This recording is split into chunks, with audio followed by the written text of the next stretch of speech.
Hello friends, स्वागत है आपका आपके अपने लीगल चैनल में। मैं हूं एडवोकेट सनी शर्मा और दोस्तों आज की इस वीडियो में कुछ इंपॉर्टेंट चीजें मैं आपको बताने वाला हूं। देखिए दोस्तों, हमेशा से ही ना हमारे समाज में कुछ ना कुछ बुराइयां रही थी, कभी किसी की तरफ से कभी किसी की तरफ से, लेकिन जैसे जैसे वक्त बदला वो बुराइयां भी खत्म हुई। समय लगा, ऐसा नहीं हुआ होगा कि कोई बुराई एकदम से खत्म हो गई। आज के दौर में कोर्ट्स भी मानती हैं, हम लोग प्रैक्टिकली भी देख रहे हैं कि कितने सारे झूठे मुकदमे, कितने सारे फॉल्स केसेस दर्ज होते हैं।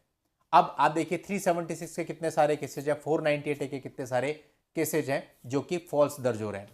अब दोस्तों ऐसे फॉल्स केस के दर्ज में मतलब ये माहौल सा बन गया है कि अगर डिस्प्यूट होगा तो 498 होना ही है, चाहे कुछ हुआ है या कुछ नहीं हुआ है।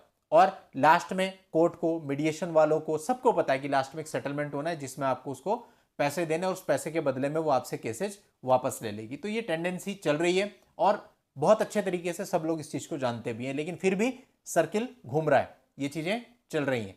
अब देखिए, वक्त लगता है किसी भी चीज को ब्रेक करने में। मुझे याद है जब मैंने खुद का चैनल शुरू किया था तो उस समय पर इतने ज्यादा लीगल चैनल भी नहीं थे, इतनी ज्यादा अवेयरनेस भी नहीं थी। और जहां तक हम बात करें काउंटर केसेज की, तो काउंटर केसेज का शायद ही कोई वीडियो उस समय पर पड़ा हो। जब मैंने पहला वीडियो 2020 में इस पर बनाया था और लोगों ने उसको बहुत पसंद किया था। अब देखिए काउंटर केस क्या है कि भाई आपके ऊपर इतना सारा उन्होंने कर दिया, झूठे एलिगेशन लगा दिया, बहुत कुछ लगा दिया, तो लॉ तो सभी के लिए। तो अगर आपके साथ गलत हुआ है तो आप उन पे काउंटर केसेज कर सकते हैं। इस पर बहुत सारी वीडियो जो आप उनको देख सकते हैं, उनसे हेल्प ले सकते हैं। अभी देखो होता क्या है कि पहले हमारे पास सफरर कॉल करते थे कि सर मेरे ऊपर झूठा 498 हो गया, मुझे क्या करना है। लेकिन अभी समय बदल चुका है। अभी वो लोग भी कॉल करते हैं कि सर मेरे ऊपर 3 काउंटर केस हुए, बताइए मैं क्या करूं। तो यानी कहीं ना कहीं सोसाइटी पे इंपैक्ट तो इन चीजों का पड़ा है, क्योंकि अभी सोशल मीडिया इतना ब्रॉड हो चुका है, हजारों के हिसाब से लीगल चैनल है, लोगों को अपने राइट्स पता चल रहे हैं, लोगों में अवेयरनेस आई है। गूगल के एक बटन के क्लिक पे कितने सारे आर्टिकल्स आपको मिल जाते हैं। तो यानी नॉलेज बहुत कुछ होती है। किसी भी चीज को, किसी भी सामाजिक बुराई को खत्म करने में समय लगता है, वो एक दिन में कभी खत्म नहीं होती, लेकिन इंपैक्ट आपको देखने को मिल रहा है। और देखिए अगर एक व्यक्ति भी प्रभावित हो गया ना, तो उसकी वजह से 10 फॉल्स केस करने वाले अपना कदम पीछे ले लेते हैं। मेरे पास ऑलमोस्ट हर स्टेट से ऐसे मामले हैं जहां काउंटर केसेस से प्रभावित होकर सारी चीजें दोनों पक्षकारों के बीच में सेटल हुई।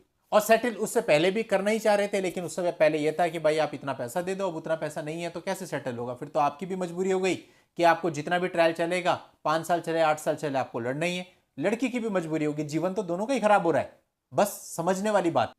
तो अगर आपके काउंटर केसेज हैं, सामने वाली पार्टी भी परेशानी में है, आप भी परेशानी में, तो कहीं ना कहीं दोनों ही पक्षकारों को कुछ समय के बाद रियलाइज होता है कि भाई इन सब चीजों को करके फायदा नहीं है, इसको निपटा लेते हैं। और उस समय पे फिर अनरीजनेबल डिमांड वाला ऑप्शन नहीं रहता।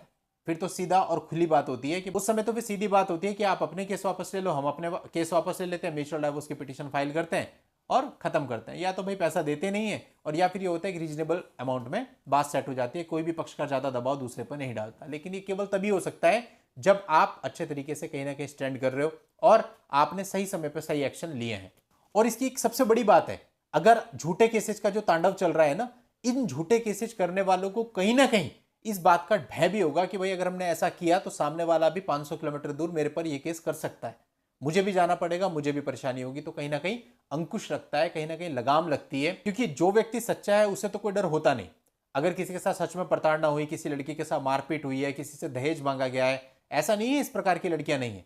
मेरे पास खुद ऐसे कई सारे केसेज हैं जहां पर लड़कियों के साथ बहुत अति की गई और जिसकी वजह से आज वो अपना घर छोड़ने को मजबूर है, अपने छोटे छोटे बच्चों के साथ बैठी हैं। लेकिन बस बात सिर्फ इतनी सी है कि इस तरह के जेन्युइन मामले जो हैं वो कम है और फॉल्स केसेज जो हैं वो बहुत ज्यादा है।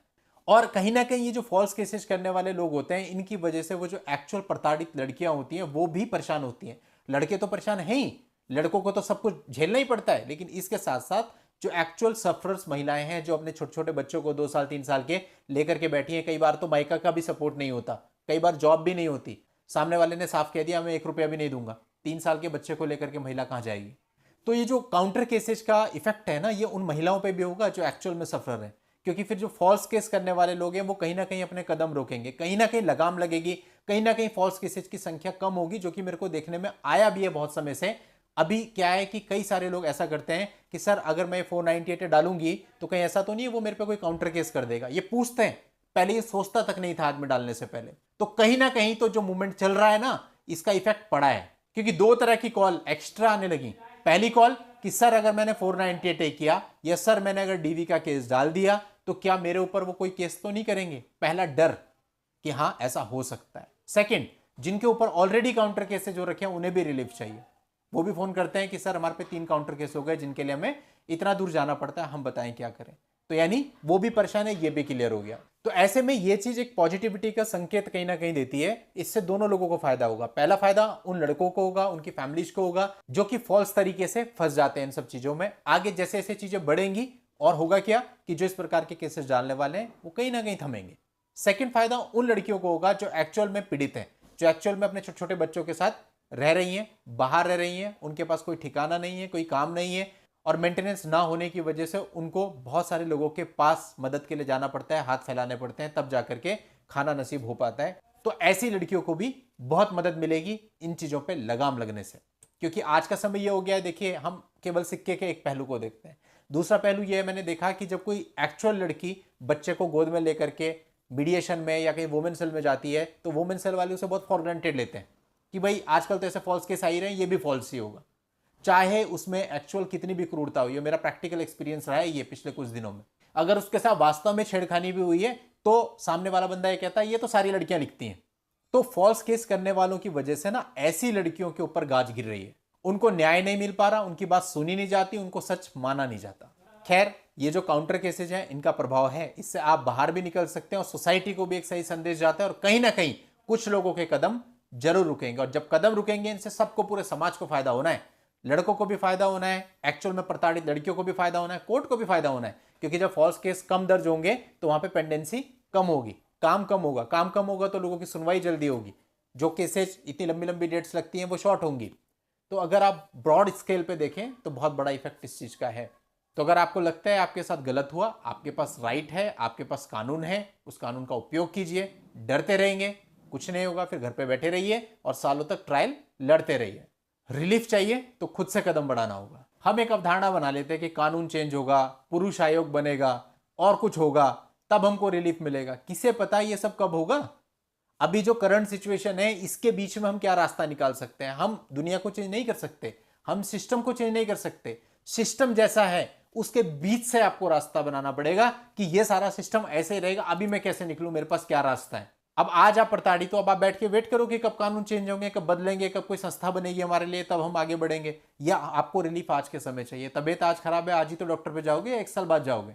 तो रास्ता आपको आज चाहिए, जब जो चीज होगी उसका लाभ आपको मिल जाएगा। लेकिन उससे पहले पहले आपको अपना रास्ता तय करना है। फिलहाल जिस जगह पे हम फंसे हुए हैं यहां से निकलने की पूरी पूरी कोशिश करनी है कि कैसे निकले।